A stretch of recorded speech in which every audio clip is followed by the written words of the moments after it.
Welcome back. We have to talk about problems. It's important to see things that are coming on the horizon, things that have been enacted, the control structures that we're facing, because I'm surprised when I talk to people one-on-one on a personal basis, if they don't listen to this show, how clueless they are in terms of the control structures that are already in place and what is coming down the pike. So it's important to take a hard, cold look at that, but it's also important to take a look at some solutions. And with that in mind, we're going to be talking now to Josh Petty. He is the CEO and co-founder of Twetch.com. If I'm pronouncing that properly, we'll find out about that. But this is basically something that looks like it's moving in the direction of what George Gilder was talking about when he talked about life after Google. You own your own data.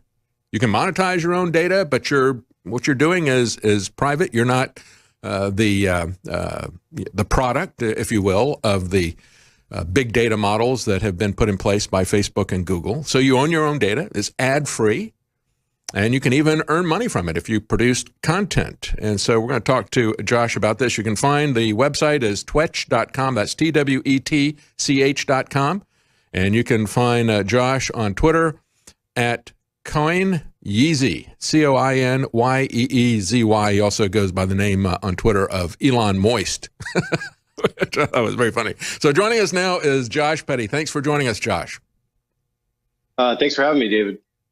Tell us a little bit about what you got in mind here. Like I said, it kind of looked to me like what George Gilder was talking about, life after Google. He was saying, look, they're trying to add security on the side as an afterthought.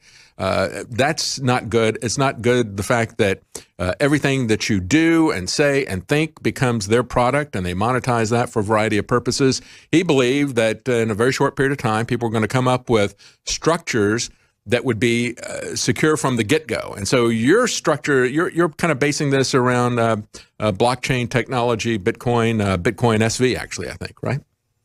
Yeah, that's right. It's a pretty good name drop there with George Gilder. He's definitely an influence in this sort of thought process. So you described Twetch really well. It's a social media application built on top of Bitcoin, Bitcoin SV, which utilizes the original Bitcoin code set. So you're able to actually put data in the transactions. So what that means for a user is that anything that you post, you sort of have ownership right from the get-go. That's your property. You're able to assign your identity to it, in this case, a signature on Bitcoin. Prove that it's you if you ever need to. And when you share that on an interface like Twetch, you can actually make money if other people enjoy that. So right now, Twetch is sort of an interface that it's an interface for Bitcoin itself. You can read and write information to Bitcoin, but it looks a lot like Twitter. So when somebody likes your comments or your posts, somebody replies to you, somebody shares it, somebody tags you, in all of those cases, you're making money. And that's really credit goes to Bitcoin, the original Bitcoin protocol, BSV, because you're able to do microtransactions and users are able to actually put the data on chain, which is a really, really nice feature set of Bitcoin SV. That's cool. And so you're putting comments out there, and it's social media and everything, but you actually own that data. You can monetize that information. What about censorship if it's on the blockchain? How is that going to work? Yeah, so the really interesting part about using a blockchain, and which we'll just refer to, blockchain means Bitcoin BSV, just to be clear. You're able to put the data on there. If Twetch doesn't like what you're doing, they can actually kick you off the platform. And you could just take your followers, take your data, take your reputation. Since it's all assigned with your Bitcoin, let's call it a Bitcoin wallet, okay? Your profile is Bitcoin transactions. Your reputation is Bitcoin transactions. And that's all on a blockchain that stays there for a really long time, right? Mm-hmm. So you can actually take that with you. So say Twetch says, get off my platform. Well, that's fine, because you can just go on to another version of Twetch or another type of interface or social media, and you can just take your reputation with you and people can follow you along. And so your followers can actually follow you. Which is pretty interesting. In the current paradigm, that's just not possible. Twitter wipes you out. You have 100,000 followers, you have 1 million followers. They're gone. See you later. Your livelihood's affected. Everything's wrecked. In this case, you can actually have that follow with you. Again, that's really a credit to Bitcoin. Twetch itself is just an interface. And it's just taking advantage of the features of the original Bitcoin code set. And so, as you point out, this Bitcoin SV, that's a fork that I guess that has recently come out. Tell us a little bit about that and how that's different. Yeah, As you point out, it can actually hold data, right? So that's the difference between it and regular Bitcoin. Right. Yeah, that's right. There's without getting into the technical details, you can, when you publish a transaction, you put data in it. That's from the beginning. So Bitcoin SV is actually the original protocol. So it's not like a fork. Actually more like a fork would be the more famous ticker BTC, because they actually had a group of people go in there, change the code set over a period of time, which eventually just completely went off track from the original concept of Bitcoin as noted in the white paper. So the original protocol, BSV, works for everything we need it. We don't need any other cryptocurrencies. Bitcoin SV, it can scale, so it can hold a lot of information, and it actually has a great code set that any application, any business in the world can build on, and it's working. And Twetch proves that. So explain to me a little bit about this, because people are starting, to have a kind of a general idea of Bitcoin. And I'm not an expert on it by any means, but, I think of Bitcoin. I know that people used it to process transactions, and then you would have nodes that would, calculate through this and as part of the clearing. And of course, that became something of a bottleneck, and it's getting slower and slower. They make it intentionally harder to do that as they go through, as they get more and more coins. Tell us a little bit about, though, how this actually works when it's comments that are there. I mean, are they going through nodes to be processed? How exactly is that? So the Twetch itself is, like I said, an interface to Bitcoin. Keep it really simple. It's just an application, and it's a user experience like any other experience you'd have, Twitter or Facebook. So it's really nice and easy to use and understand. You write information. You'll pay a small transaction to actually publish it to the blockchain. There's these really powerful computers. They're called miners in Bitcoin, and they're going to take that data and they're going to settle it in the block. And that block's just basically a really big Excel sheet of sort of transactions and data, right? So you can imagine an Excel sheet that sort of a big group of computers, really powerful computers, can take that information, settle in a block, and then they keep going on and on. So you have this advantage of many people hold, or many companies really hold a file, like the actual backup of your data.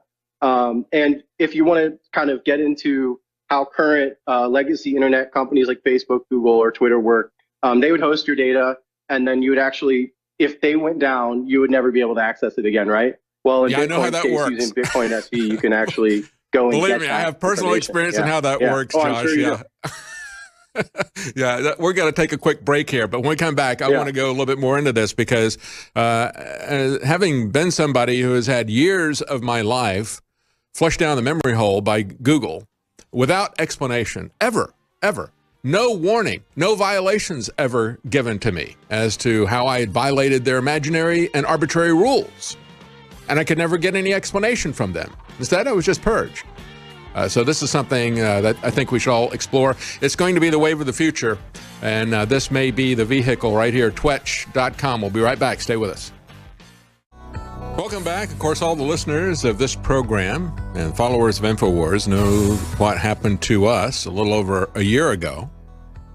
And we had all of the big tech companies decide all at once that they would purge everything that had to do with InfoWars, pretty much. Just cut this program off in the middle of a broadcast. Never received a warning about any of the content, and can't get back on, quite frankly. And not that I want to anymore.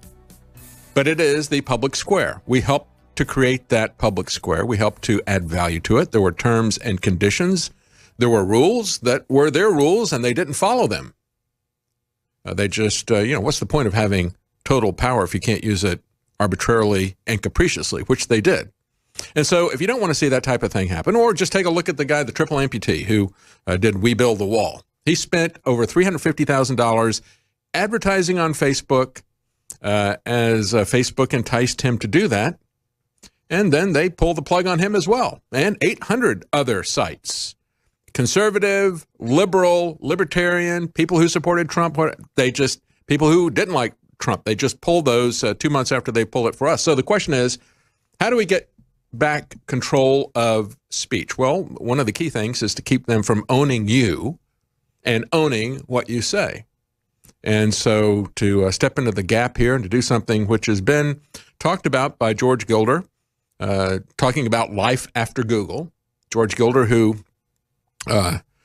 talked about what was going to be coming with the iPhone, found it so interesting, Steve Jobs did, that he had all of his employees read it.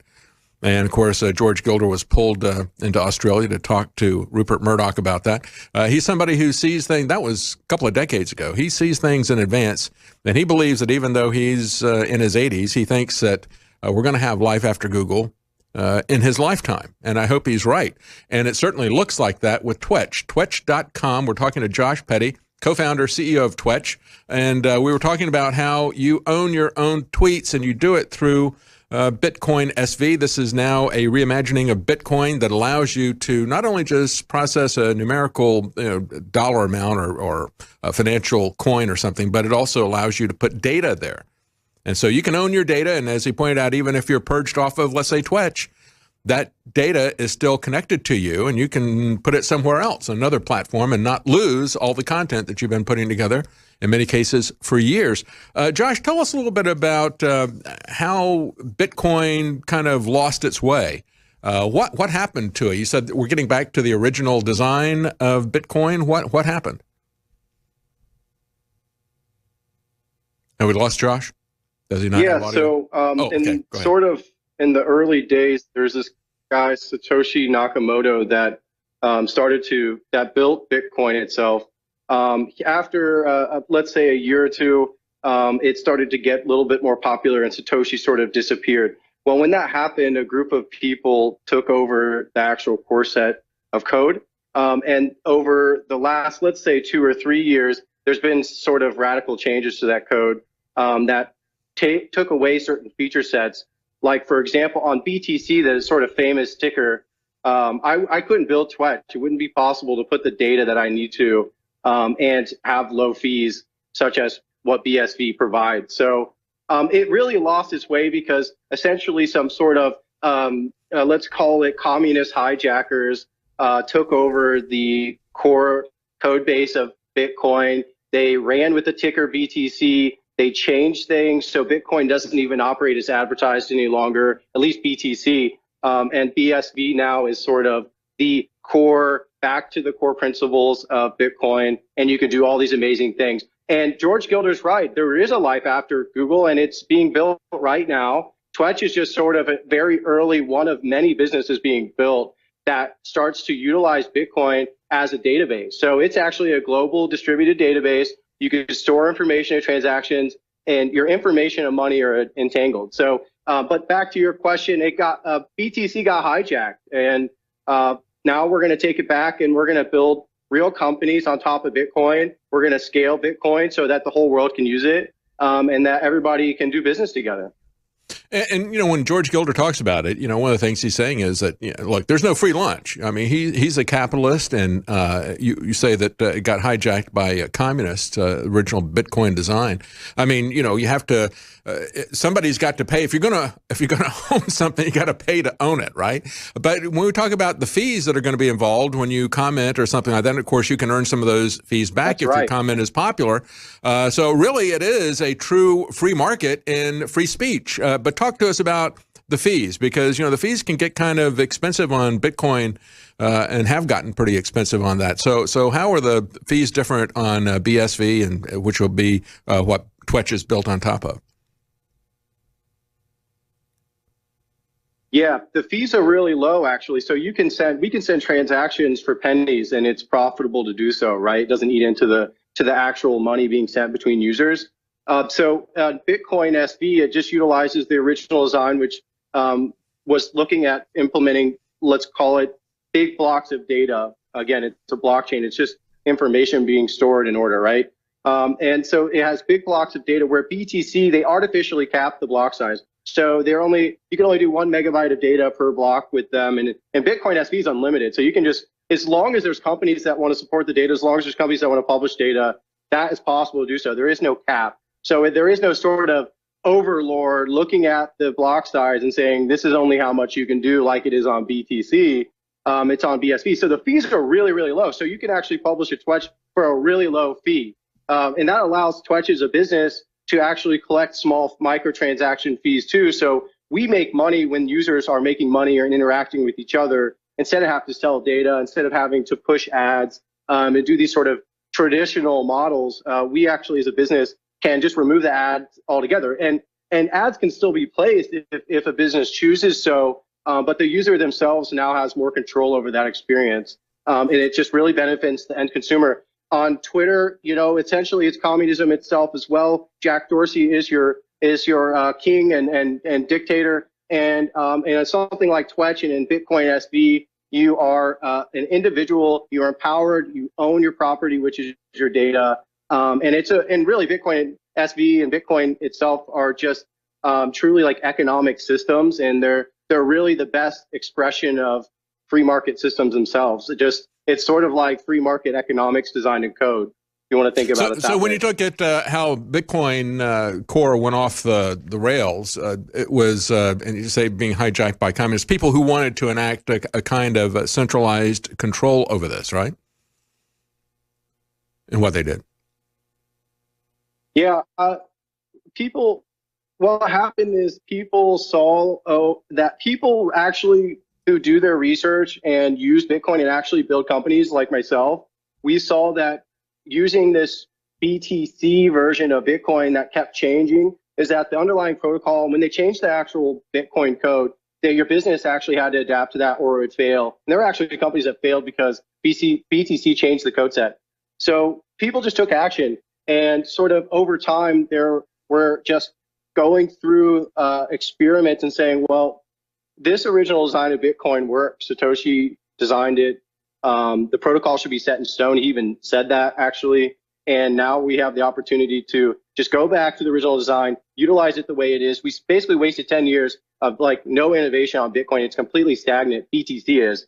And now BSV itself is all about creating more value because they can actually utilize the blockchain for a data management system. There's a bigger use case than anarchist money, I guess, is what's really being pushed. And if you kind of follow that rabbit hole for BTC and their narrative, it's a lot of criminal activity. While BSV itself is about building businesses, we want to do world economic system. We want to use it that way, right? We want to actually put businesses on there. We want to create trade. We want to store. We're going to take a quick break, but we're going to come back, Josh. We've got to take a break, and we're going to come back, and we'll talk a little bit about how people can get to Twitch, because I think it's in beta right now, how people can sign up for that, what that's going to look like. We'll be right back. More information on how you can actually own your information. We'll be right back. Stay with us. Welcome back. We're talking to Josh Petty. He is one of the co-founders of Twetch.com, TWETCH.com, and he is the CEO. He's explaining to us their idea for what I would say is life after Google, the idea that we're going to have a true free market and a marketplace of ideas, literally a marketplace of ideas. You pay a small transaction fee, pennies, he said, and I want to get some more information on how that works. But it costs you pennies to comment or to put some content there. That content is going to become part of the blockchain, and even if they were to take you off of that platform, your comments are still there in the blockchain. And you might have another social media platform that you can get that information to. So your comments are not going to just be purged. You're not just going to be flushed down the memory hole as YouTube did this program and work that I had done for 6 years here at InfoWars. All of it flushed down at YouTube, as well as things that we had done other places. You're not going to have somebody throttling your reach on Twitter, as they're currently doing to me and many other people I know. It's amazing how they cap the number of followers. I'll see it go up for 4 or 5 days in a row, and then they'll go down much more rapidly for 2 days. Then it'll go up for another 5 or 6 days. I know exactly what's going on. It doesn't have anything to do with what I have to say, or even if I'm active on Twitter. See it going up and going down, and it's funny how it always just stays the same. So if you want to get beyond this, if you want to own your own data instead of you being owned and data about you being owned by these other people, that's the model for big data. That's the model that Google has pursued and Facebook has pursued. They have done security as an afterthought. And now we have, as Josh was telling us, going back to the original design and intent of Bitcoin, Bitcoin SV. And I've got a couple of questions about that, and then I want to talk about your beta test for Twitch that is currently going on, and how people sign up for that. But real quickly, Josh, in terms of, you're saying there's no limit on the block size. So when somebody makes a comment, like a Twitter type of comment, would that be actually put in the blockchain? And if that's the case, do full articles go into the block? You said the block doesn't have a fixed size. Do the full articles go in there, or video? I mean, how exactly does this work? Are these pointers to some other place where it would live? Yeah, so a reply, a comment, a blog, and then even video, and even further sort of as this the ecosystem and Bitcoin SV and infrastructure gets built, you'll be able to do all those things. So right now it's most economical to just post like text, some images, basic things like that, like Twitch enables. But very soon there'll be things like video stream, and there's a lot of really unique sort of features built on Bitcoin. You can imagine a Netflix where you're paying per second you watch. You can stop at any time. There's no subscriptions. Basically, Bitcoin eliminates subscription models, and you can actually utilize all these media types on Bitcoin itself. Be able to pay per second, pay per use, do microtransactions in order to access information, and the market itself can see that happen and see the value being created on the blockchain. So fake reviews gone. You actually own your information. The fees are really low. So if a movie really sucks, you can just turn it off. You paid 10 cents to start it. You watched it for 1 minute. It sucked. You're done. That's how it'll work. Bots, trolls, see you later. They don't work. It's too expensive. So if you want to create a bot on Twitter, you just create a bunch of bots, and then you just have them upload all your stuff or like all your stuff. And on Twitch, when you do that, it's going to cost you a lot of money. So, all these things now are sort of increasing the cost of bad actors, and allowing the individual to pay per use and pay smaller fees, instead of paying for subscription models, for paying for big, large amounts of money to access software, or maybe to access your library of information. And this all is enabled again by Bitcoin. It's just really the theme of all this is Bitcoin SV in the original code of Bitcoin. And so you said, right now, with the low fees that are going to be there, it's going to be small amounts of data, comments like you would see linked on Twitter, or maybe memes and that sort of thing. Down the road, people could implement it so the block size gets bigger, and you could publish entire movies if you wish, and everything in between, right? And then presumably that would be more fees, but that would essentially be you paying a fee to publish your information, and then at that point you could earn money from that video or even that documentary or film at that point, right? Correct. And as more people use the system, the cheaper the fees will be. The cheaper it will be to operate from a user perspective, because the more people participating in the economy, it's sort of the economy at scale effect, right? Things get cheaper to make.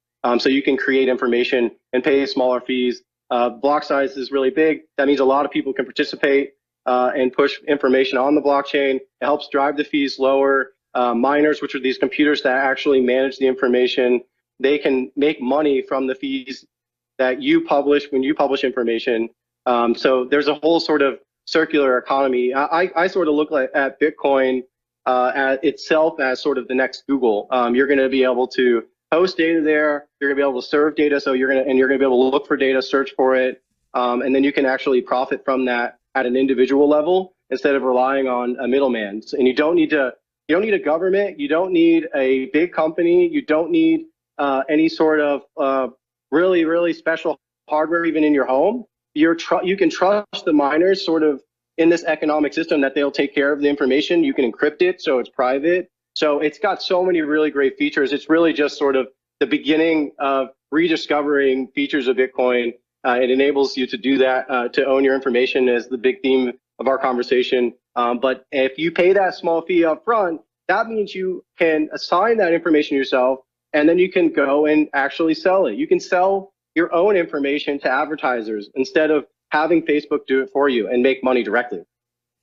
Let's talk a little bit about your particular application. We've talked a lot about Bitcoin SV, and I've actually got some more questions if we've got time. We may not have it because I want to talk a little bit about Twitch. Now, it's right now in, when I went to the site, twitch.com, you can sign up and participate in the beta test of this. Tell us a little bit about that, what it looks like, what the user experience is going to look like there. Yeah, so go to twitch.com. You can sign up, join the wait list. If you go to Twitch app, at Twitch app on Twitter, you can actually just contact us directly there, and we can help you go through the process. It just takes a few simple steps, which we're working to make this sort of onboarding experience to use a Bitcoin application really, really seamless. So we're still in our early phase, but we're making a lot of progress there. You just go right on. When you're on Twitch itself, it's going to feel a lot like Twitter. That's just sort of its first version, if you will, in its early phase of how we can show users the power of Bitcoin, allow them to read and write information on Bitcoin, and then start to introduce all sorts of new features and media types that are available on Bitcoin itself. Just things that Twitter can't do. You know, Twitter can't really tie money and information together. Twitter, if they delete an account, they can't. There's nothing you can do about taking that with you. So Twitch itself, right now, you could think about it as Twitter on the blockchain. It's going to evolve to be a lot more. But you can think about it as, I'm going to tweet something. I might as well just make a little bit of money while I'm doing it. You can actually even post tweets through Twitch's interface. So Twitch allows you to tweet from Twitch. You can go on Twitch, post a Twitch, and then it automatically posts through Twitter, which is how I mostly use Twitter nowadays anyways, because the more people I sort of bring on to Twitch, the more opportunity I have to interact, build trust, make money, of course, and do these other things. And I basically just archive all my tweets by using Twitch first. So and that's the important thing, is archiving it, because we've had a judge say that while President Trump can't block people who are trolling him, Jack Dorsey has the authority to block Trump. I mean, this is the kind of power that these CEOs have taken. Jack's whole motive for 2020 is just going to be to stop Trump, if you ask me. But and just like, you can't even prove what he's doing. There's like this algorithm that stops me from getting followers, or I'll lose followers one week, get some next week. You talked about this too. That's very real. And if you use a Bitcoin system, it's immutable and it's transparent. Bitcoin's a system that has you can audit it for every transaction, everything's seen, right?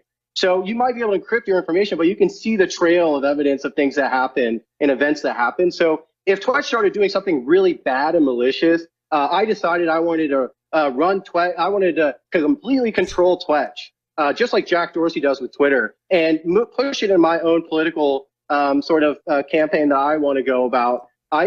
You guys could see that. Every user can see that. You could see. So if you go full Jack Dorsey on this, it'll be totally transparent exactly what you're doing, and you won't even be able to get away with it by lying to Congress. So that's, again, twitch.com, and we're talking to Josh Petty. You can find him at Coin Yeezy on Twitter. That's very interesting. I'm going to definitely be looking into it. Folks, if you want to support us here, this has already happened to us. This is not a theory that they're going to control speech, that they're going to try to control the elections. InfoWarsStore.com, 40 to 70% off products, free shipping, double Patriot points. Welcome back. We were just talking to Josh with Twitch.com, Josh Petty. And that is something that I'm definitely going to take a look at, because I do think that this, or something like it, as he was talking about being based on, it's an interface to go to Bitcoin SV. And with Bitcoin SV, you'll be able to put data. It's not just going to be for holding financial information, but it'll be data, it'll be comments, it'll be articles, it'll be videos, it could be documentaries and movies. You'll pay to put that on the blockchain on Bitcoin SV. And then it'll be there. And you can't have some petty tyrant like Jack Dorsey or Sundar Pichai decide they're going to flush you down the memory hole. I mean, even if the platform that lets you put it on there purges it, it's still going to be out there. It's still going to be on the blockchain. And so a very interesting idea, a great idea. I hope it works. It's exactly what George Gilder thought would happen. And it is real free markets, free market of speech, as well as real capitalism, where you own your stuff, your information about you, instead of being owned by these other people. And that is the bottom line, isn't it? For all of the UN 2030 agenda for sustainability, the UN Agenda 21 and so forth. That was all about turning us into sharecroppers, into serfs, into slaves, to these technocratic elite. That has been the goal, the pattern, the design, going all the way back to Zbigniew Brzezinski, where he's talking about having a world government that's going to be ushered in by the technocratic elite. They will create 3 different zones. You know, that's what we had with the big trade partnership agreements. Create these 3 zones, and first there would be a free trade zone, and then you would bring in a free trade market, and then you would bring in government control. And then after they consolidated government control of those 3 different areas, they could easily just merge all 3 of those areas into a one world government. And you got people like Mark Zuckerberg pushing to create a global cryptocurrency and to keep it centrally controlled. It was not going to be distributed with miners. It was going to be sold different nodes for $10 million apiece. And you had all these different big players jump into it. You had PayPal, Visa, MasterCard, and then the government said, "No, I don't think we like that idea." So it's going to be interesting to see how this develops. I'm going to be a part of this. I hope you give it a chance as well. We need to try these structures for freedom. A good reminder of all of this is Twitter just deleted Tom Arnold's tweet suggesting that Trump be assassinated. This is something we were talking about at the end of last week, of course. A Biden really strange comment that he had during the debate. Trump needs to be removed from his office on the 17th. This weird facial expression, and it's like, and then a total non sequitur in a different direction. And everybody's like, wait a minute, on the 17th, what's he mean by that? He's going to be in Dallas on the 17th. And then you had Hillary make a not Hillary, but Nancy Pelosi with her bracelet that was given to her, just out of the clear blue sky. She starts talking about how orange is the color of gun violence. And look, I've got these little bullets here. And she's, handling it like rosary beads or something. And then Tom Arnold, who hates everything about President Trump, tweeted out, "Don't get too cocky, traitor. They showed up for JFK too," just before the rally. And so Twitter has now deleted that. We'll always remember that Tom Arnold did that. You just won't have that there. And here's the interesting thing. They didn't delete Tom Arnold's Twitter account, did they? Was that not hateful? Was that not bullying? Was that okay for him to do? See, it doesn't matter how fake NBC is. They can show you a Kentucky gun range and tell you that's the Turks wiping out the Kurds. But of course, they still keep their NewsGuard checkmark from Microsoft, and Tom Arnold still got his blue checkmark from Jack Dorsey. They just cover up the stuff that these guys did. That is vile, hateful bullying. I regret to give you an update on what's going on with Save James. A few months ago, I had Jeffrey Younger on. He is in I think it's the Dallas area. Yeah, it's in the Dallas area.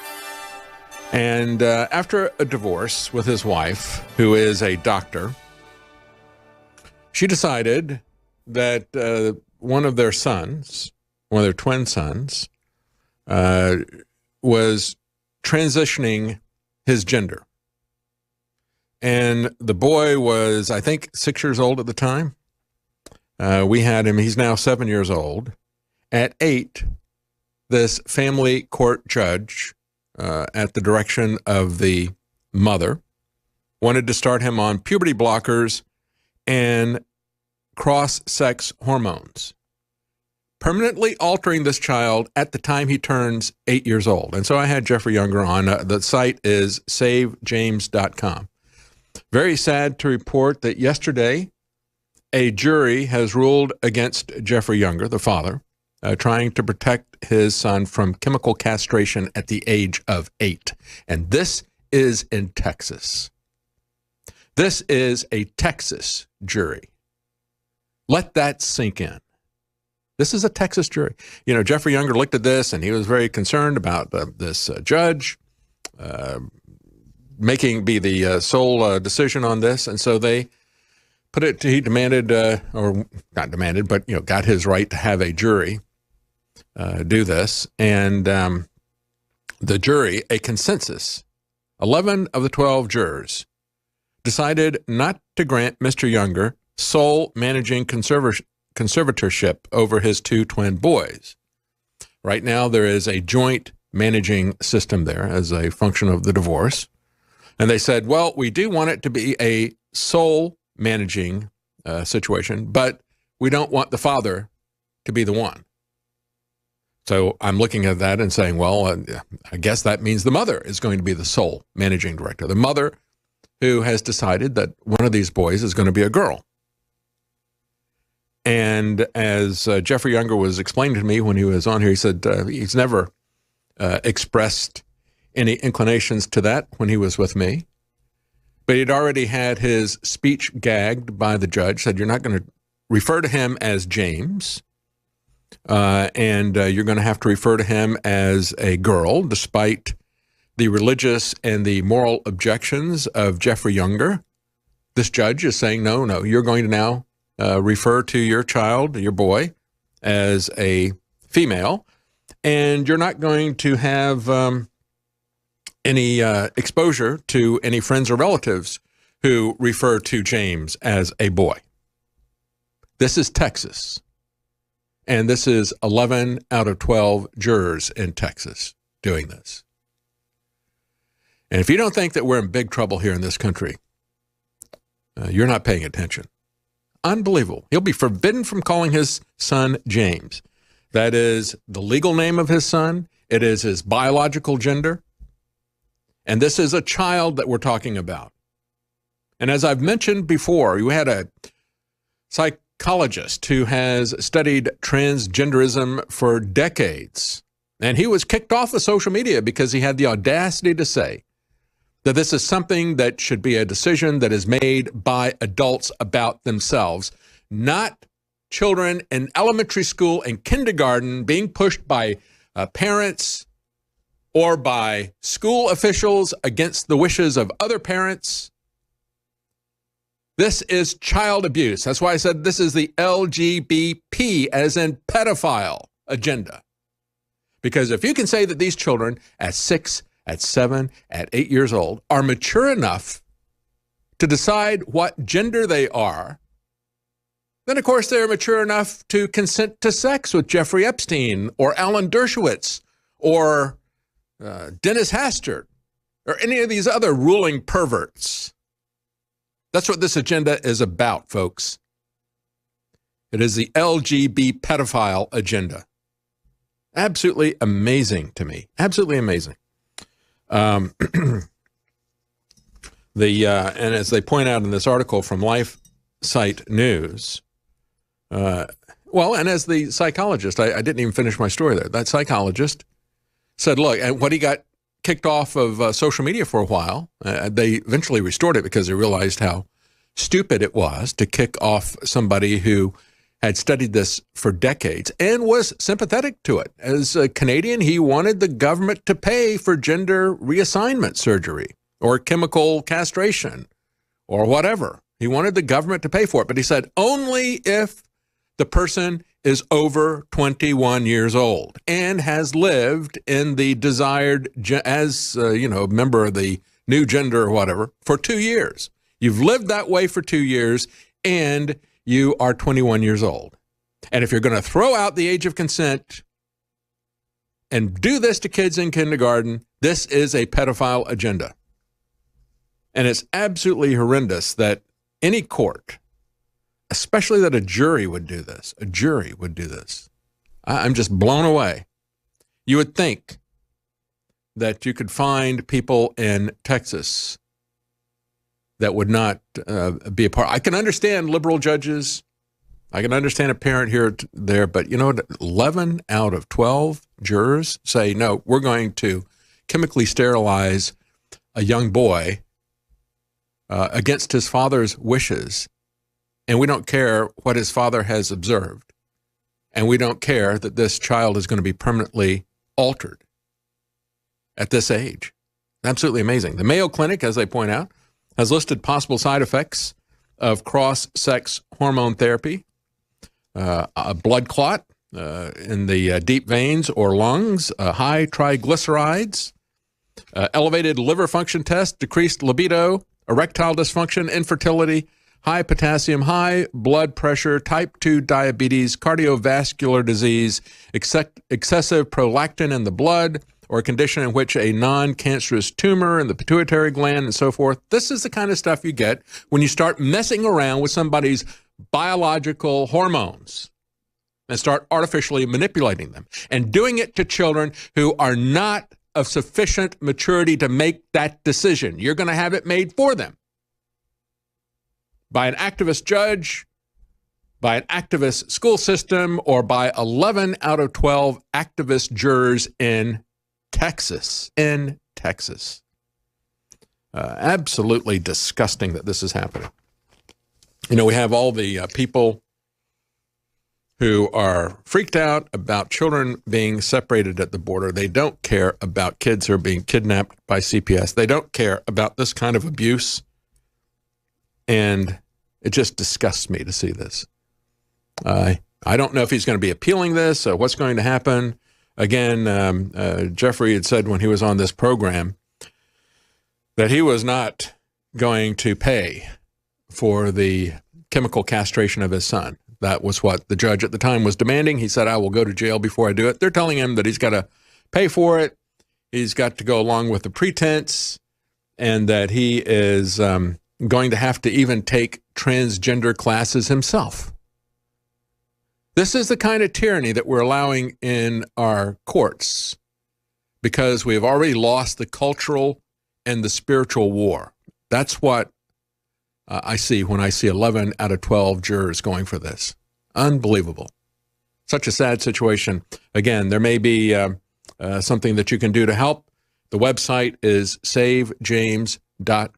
This father is not giving up the fight based on what I have talked to him about. All right, we're going to be coming back, and when we come back, I'm going to talk about how a GOP senator has dropped the bomb saying foster kids are being sold into sex slavery. And he is accusing a fellow Republican senator of threatening him if he didn't stop this claim, this investigation that he has. And of course, we've already had a state senator that was killed because she started, former state senator, because she looked into the pedophile networks that are being run by our government. We'll be right back. Stay with us. True Pundit reports that a GOP senator has dropped a huge bomb saying foster kids are being sold into sex slavery. This is a conservative Republican senator. He is convinced the Arizona Department of Child Safety is facilitating the global sex trafficking of children removed from negligent parents, and he called the police on one of his GOP colleagues, alleging that she threatened his life. So this is Senator David Farnsworth, a Republican from Mesa, Arizona.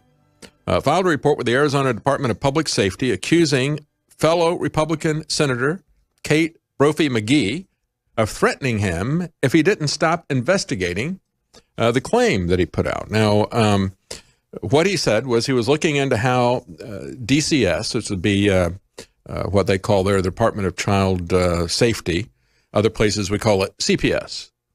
How did they lose more than 550 children last year? They just lost them. It just disappeared. And so he looks at this, and as you or I would, he says, how do you lose 550 kids? Half of them were categorized as runaway or otherwise missing. The rest appear to be flagged for paperwork error.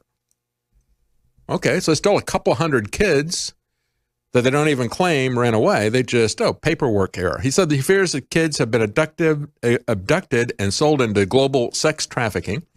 He said he is holding meetings with DCS and with critics of the agency and with fellow lawmakers, including the one that he says threatened him. He said he didn't believe that DCS officials were actively selling the children into sex slavery, but that they were being lax at protecting the children from predators who do that. And of course, we've seen this over and over again. We've seen people who they allow into the foster care system that they don't properly vet, they don't properly supervise. We see abuse of the children. We see disappearance of the children. He said, when I first heard about this, I believe the children from Arizona were ending up in sex trafficking. Now, after the research I've done, I'm confident of it. And this is David Farnsworth, Republican from Mesa, Arizona, state senator in Arizona. And of course, he he also alleged that two former Republican state senators from other states who were killed within days of each other earlier this year were executed because they were also investigating links. That's why when he was threatened by a former senator, he went public with this. You remember the case of Senator Linda Collins Smith? She was an Arkansas state senator. She was murdered earlier this year, shot multiple times in the chest. Gunned down. Her body was discovered outside her home 2 hours northeast of Little Rock back in June from multiple gunshot wounds. She was, a lot of her friends, one of her friends was charged with the murder, and after they had a suspect in custody, the FBI revealed that she was probing child pornography cases linked to child trafficking and a child trafficking syndicate there in Arkansas. Law enforcement source said she had developed this information through contacts and people very close to her. The plan was to go public with all of it or to hand it over to law enforcement outside of Arkansas. And she was working with the FBI just prior to her death, and then she was shot dead. That's why the senator is saying that he is very concerned about this. And understand, as I pointed out before, it was the Safe Home Act that was put together by Hillary Clinton. You know, it takes a village to take your child. They got a lot of different ways they can take your child. They can take them out of the home.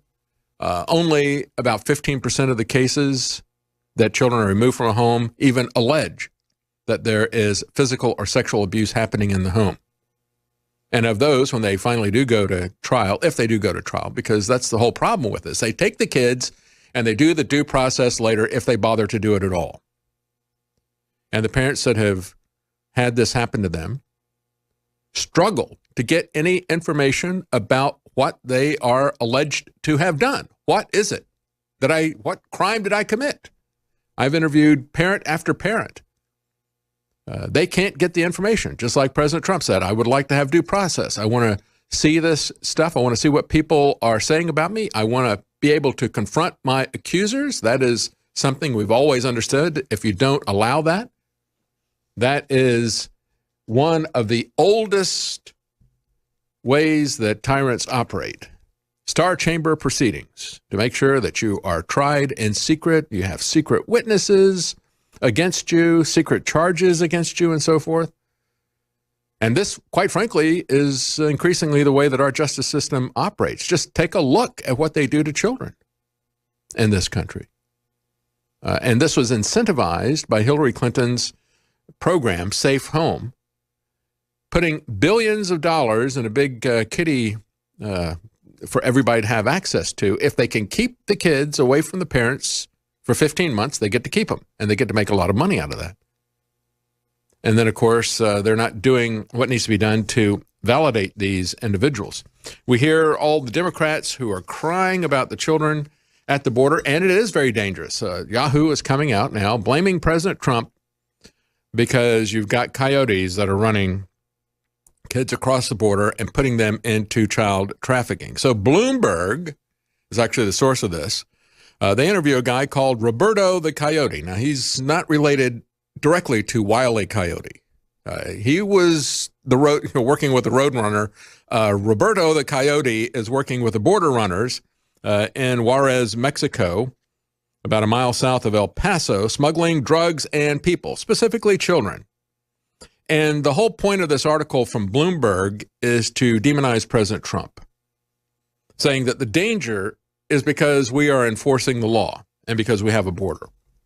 It's not a problem of Nancy Pelosi and the governments who are incentivizing this, who are begging people to come across the border, who are offering them free health care, free education, free everything. They're not the problem. They're not the problem. It's President Trump and the Border Patrol who are not allowing these people to stay, but who are deporting them. They are looking at whether or not these kids are biologically related to the adults that they're traveling with, because this is rampant. But of course, according to Bloomberg, it's all President Trump's fault.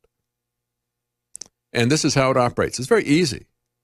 They say in this particular area there, Juarez and El Paso, there's a gap in the fence that migrants can dash through onto land that's owned by American ranchers in his pay.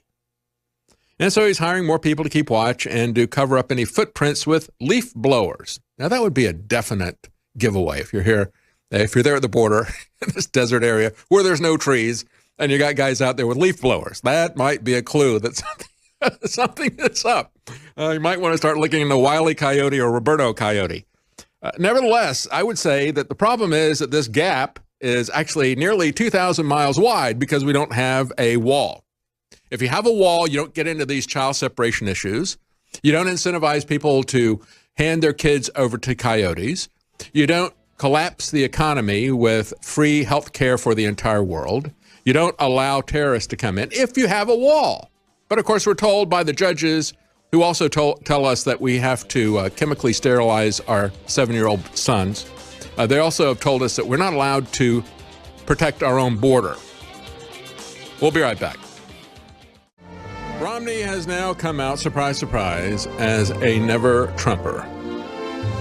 Yeah, I'm sure that it has everything to do with principle by Mitt Romney. You know, he just can't stand it anymore. No, actually, this is revenge. He was trolled and humiliated by President Trump like no other. And this is how he's trying to get revenge on President Trump. But it's kind of backfiring on him, just like it's kind of backfiring on Hillary as she comes after Tulsi Gabbard. Because Romney was elected with 62% of the vote in Utah. In January, he had 54% of Utah voters said that they would not vote to reelect President Trump, and the same percentage said they approved of Romney. However, now, 10 months after Romney has been a senator, his net approval rating is underwater. Only 46% approve of him and 51% disapprove of Mitt Romney. Why'd you guys elect him in the first place? That's what I don't understand. And then the most amusing part of all of this, as you had this, little puff piece that was done for him by The Atlantic in the interview, talking about, and it was just this disgusting fawning piece that was done in The Atlantic about, he's the adult in the room and so forth and so on. And in the course of that, a reporter working for Slate happened to notice, Ashley Feinberg is her name, she happened to notice that in this lengthy profile, and as she puts it, The Atlantic's McKay Coppins, lengthy profile of him, part of Romney's effort to set himself up as a noble Republican foil to an out-of-control president. These sorts of pieces are more about a narrative than anything else, setting up that narrative. And that's exactly what it is. So Slate got it exactly right. About midway through, however, the usually guarded senator revealed that just like fellow lone voice of reason James Comey, he was the owner of a secret account. And so this reporter says, okay. Let's see if I can find that secret account. And so the reporter, again, Ashley Feinberg, goes in and says, well, let me see. I've got a lot of people who his sons have public Twitter accounts, and but they've got way too many followers. And so what she did was she went to his extended family. Kind of interesting detective work here. She looked at his oldest grandchild, Allie Romney Critchlow. She only has 481 followers. So she said it was a lot of people to look at, but it wasn't impossible to do that. The account joined his fake Twitter account, joined in July of 2011, just 1 month after Romney announced his run for president. What she noticed was that there was this strange account that followed her, and it was the very first person that Pierre Delecto, his nom de plume, or maybe it's his nom de guerre, his name of war. So Romney creates this thing in 2011. The first thing he does is to follow his granddaughter. And that was a dead giveaway. Then as he started looking more and more into this, realized other connecting points to Mitt Romney. And so then the person who was doing the puff piece on him for The Atlantic asked him about it. And he says, c'est moi, I am Pierre, right? And so I guess you could say that Pierre Delecto was caught in flagrante delicto. caught in the act. Not necessarily it is sometimes used as a sexual act, but he was caught in the crime as it was still blazing. In other words, caught in the act. That's the Latin phrase. Caught in the act of what he was doing. And as this all started to unravel, Mike Huckabee joined in on this and took him down as only Mike Huckabee can do. Let's play video clip number 5. Well, first of all, Mitt Romney bounces back and forth more than a tennis ball at a Venus Williams match. That's part of it. But the latest thing is this incredible revelation that he is, in fact, Pierre Delecto. He's got a secret Twitter account. I find this just really stunning. The man's 72 years old. Having fake Twitter accounts on social media, that's the work of kids, cowards, couch potatoes, and perverts like Carlos Danger. What on earth does a United States senator do calling himself Pierre Delecto? If he's got something to say, man up and say it. And let us all realize that this guy is not a team player. He's still bitter because Donald Trump got elected and he didn't. He needs to get over it. He needs to realize that the choice in this country is a choice between socialism and the very capitalism that he so celebrated and that made him so incredibly uber wealthy. And he needs to start embracing that that's the binary choice we face in this nation between Donald Trump and whoever is on that stage for the Democrats. Oh, that was great. Having fake Twitter accounts is something that's the work of kids, cowards, couch potatoes, and perverts like Carlos Danger. That's Anthony Weiner, right? Who was also caught in flagrante delicto, like Pierre Delecto. Literally caught in flagrante delicto. And so Mitt Romney, in his puff piece of The Atlantic, is saying the impeachment of Trump is, quote, an inflection point in American history. Again, he's always just a little bit off. You know, you look at this, people scratching their heads and saying, where did Pierre Delecto come from? And it is like in flagrante delicto, except there's just one letter that's different. You know, the delicto is with an I. So he spelled it with an E. Is that just a little bit of deflection, or is when he talks about inflection, an inflection point in American history, maybe what he really means is an insurrection point in American history? That's really what this impeachment is. And Mitt wants to position himself as Republican leader of the insurrection. It's not an inflection. It's a reflection of who you are, Mitt. And it doesn't reflect too well on you. No, when we look at Mitt Romney, and again, this is this puff piece from The Atlantic. Just listen to the fawning hagiography here. A measured, somber tone that is usually adopted by Mitt Romney. Oh, but no, as he's talking about Trump's various moral deficiencies, his eyes flash and his voice is sharp, writes the sycophant at The Atlantic. He said, all these people who say that they don't care about what President Trump has done in his life. They use the analogy. It's like you're hiring a plumber. You don't care about his character. You just want him to get the job done. And so Romney says, are you worried about your plumber, that he'll overcharge you? Are you worried that the plumber is going to scream at your kids? Are you worried that the plumber is going to squeal out of your driveway? Well, let's ask that.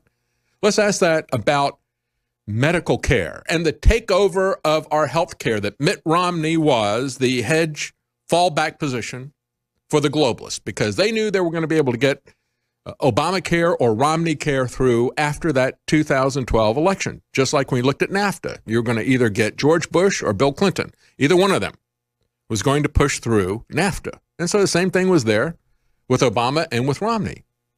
So will your plumber overcharge you? What about the government running your health care? Will they overcharge you? Yes, they will. Under Romney care. How about the fact that they're going to scream at your kids? Yes, they will. When they control the purse strings to your health, then they're going to be screaming at your kids and at you, telling you got to be vaccinated. Maybe they'll even tell you that you got to have some hormones to, become a preferred gender. Are you worried the plumber's going to squeal out of your driveway? How about, are you worried that the plumber is going to turn your health care into something like the DMV? because that's really what we're looking at. Yeah, Mitt Romney, pushing Romney Care, pushing open borders. He is a Massachusetts rhino, Republican in name only if there ever was one. And he just got elected by the people in Utah. And now he's underwater there. When we come back, we'll talk about health care. We'll talk about Hiawatha's health care plan. You'll be amazed at how expensive it truly is. Yeah, there is something happening here. And we've got his name, Pierre Delicto, who will always go down in history along with Carlos Danger in flagrante delicto. And Fox News' Chris Wallace, who's now become part of the Never Trumper movement, part of the resistance, had this to say over the weekend. Video clip number 6. There seems to be a growing number of Republicans in Congress who are, if not breaking with the president, distancing themselves from the president. You had Mitch McConnell, the Senate Majority Leader, who wrote a scathing article about Syria this week. I want to put up one of his quotes. Withdrawing U.S. forces from Syria is a grave strategic mistake and a strategic nightmare for our country. House Republicans voted against the Trump policy in Syria 129 to 60, more than 2 to 1. And I talked to a very well-connected Republican in Washington this week, somebody whose name you would know well, who says that if the House votes to impeach and it gets to a trial in the Senate, there is now a 20% chance, he believes, obviously it's just an estimate, now a 20% chance enough Republicans will vote with the Democrats to remove the president. Oh, that's just absurd, but let's deal with the issue of Syria. Yeah, it is absurd. Just like the name Pierre Delicto. And can you imagine if Mitt Romney would be this, let's hold it right there. Can you imagine, is this a well-connected Republican that is feeding information to Chris Wallace? Could it be Pierre Delicto? Or his alter ego, his eager ego, Mitt Romney? I don't know. Gee, I guess, if Chris Wallace says that a well-connected Republican, whose name you would know, and now everybody knows both of his names, his nom de guerre as well as his other one. But anyway, so you can chalk that up for what it's worth, what Chris Wallace is saying. Totally discrediting himself and Fox News. Let's go back and take a look at Mitt Romney. Let's go back to the Wayback Machine that hasn't been erased by Google yet. Flush down the memory hole. January 2012, Romney supervised medical testing company that was guilty of massive Medicare fraud. This is 2012. January of 2012. See, it was very well known to everybody that Mitt Romney was going to force Romney Care or Obamacare, whatever, it doesn't matter. Both of them were going to give us the same thing. And he didn't have too good of a track record there in Massachusetts. Forbes magazine pointed out in that election year that in 1989, Bain Capital, now that's the venture capital firm or holding firm, whatever, that Mitt Romney had, purchased controlling interest in Damon Corporation, a medical testing company located in Needham, Massachusetts. During the time that Bain held its ownership of the company, Mitt Romney personally sat on its board of directors. And during that same period, Damon Corporation was busy submitting fraudulent reimbursement claims to Medicare to the tune of millions of dollars for unnecessary blood tests. So Mitt Romney is on the board of directors of this venture capital firm and this company, Damon, and they are submitting millions of dollars of fraudulent Medicare claims for blood tests that weren't necessary. By the time Damon Corporation pled guilty to defrauding the U.S. government of $25 million and paid a total of $119 million, and what was, at that time, the largest penalty of its kind in Massachusetts history, Bain was long gone, having sold the company in 1993 to Corning in flagrante delicto. That's how Mitt Romney acts. This is the kind of corruption you can expect, and this is why you can't even put an astronomical price tag on the healthcare plans of Hiawatha and these others. Well, let's just take a look at this article about what is happening with a particular drug produced by a Japanese pharmaceutical firm, Takeda pharmaceutical. Now, these are not the Takata airbags that are being recalled everywhere. This is a different one. This is a drug company. They approved a drug for a rare endocrine disorder that can lead to heart failure and death. And so they just recalled it because there are rubber particles that may clog needles, they said, in multi-dose cartridges that deliver the solution. However, they didn't indicate why these rubber particles are suddenly appearing or how long the problem may last going forward in the future. And as one person commented on it, who has that condition, says, when a pharmaceutical company decides who among us is worthy and who among us is not, I pray that no one dies. We're no longer living in an ethical or moral society. And we're not living in a constitutional society either, because it's the FDA and this company that are deciding that they're going to have a recall. And it's going to require patients to even return the products. Not that they just can't buy them moving forward, but they have to return the products. Right now, they've left about 2,700 patients with this rare disease without any alternatives. And as they point out, it's not, the European Medicines Agency has not taken any kind of recall action.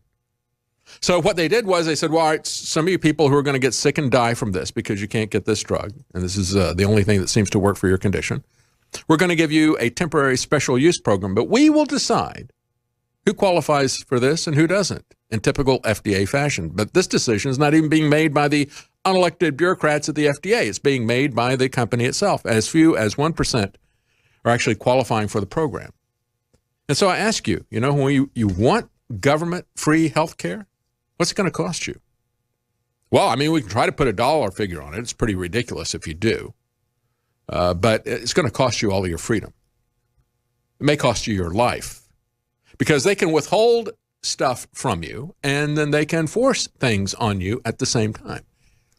If the government says that you are not going to be allowed to decide what medicine you're going to that you're going to use, they can also tell you which medicines you must use as well. It cuts both ways.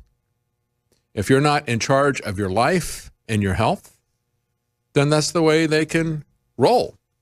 So we've got the price tag that Elizabeth Warren is reluctant to put on her program. It has now been put on by the Urban Institute, and they say that it'll cost $32.5 trillion over 10 years. Now, let's put that in perspective, what Medicare for All will cost, right? This is the plan that is supported by Elizabeth Warren and by Bernie Sanders. Right now, the U.S. national debt per person is $69,000. Now, if we have a program that's going to cost $32 trillion, and we got about 320 million people in the United States, we're looking at about $100,000 per person. That's more than you have on you right now for the national debt. As a matter of fact, it's 2/3 more, really. So, we look at things like Social Security unfunded liability. Well, that's $15 trillion. Or Medicare unfunded liability. Oh, that's $79 trillion. We've already signed up and don't have any way to pay for $80 trillion just with regular Medicare. But now they're going to make Medicare for all. And when they say all, they mean all. They mean anybody from any country who wants to mosey on over the border, and they can get it for free at your expense and use that to collapse the economy. How much money is that? Well, if we start to talk about physical money, banknotes, coins, even money deposited in savings and checking accounts, just not even the physical coins and the pieces of paper, we're looking at about $90 trillion. And they're saying that they're going to fund this by taking money from the rich. Investment in commercial real estate, often the most visible symbol of wealth, is $29 trillion. And yet their program is going to cost more than that. This is why when they say, well, just to fund the people that we currently even know about, that are currently in the country, it's going to require that we take all the commercial real estate. Well, what could possibly go wrong with Elizabeth Warren and the rest of these people owning all the commercial real estate? That is the point. They want to own everything. They want to control everything. Everything that they do, everything that they propose is oriented towards giving them control over your life. Folks, if you want to keep the InfoWars news and this program here on a daily basis, we really do need your help. We've got a special discount. Get your Christmas shopping done early. We not only have all of our natural supplements that are going to help you to sleep naturally, help you to take care of inflammation. That's Bodies that takes care of inflammation. Knockout helps you to sleep. Those are natural products, very safe, very effective, and incredibly affordable right now. 40 to 70% off dozens of products, all with free shipping and with double Patriot points at InfoWarsStore.com. And we've got preparedness products there as well. So these are things that you can give as gifts. We've got water filters, air filters, storable food. Just as I was talking about PG&E and being in control of the infrastructure there, you don't have to have some kind of a mass economic meltdown or even a storm coming through. You can just have somebody like PG&E just decide, well, we're just going to turn the power off because we like renewable energy and we're not going to invest in the infrastructure. InfoWarsStore.com.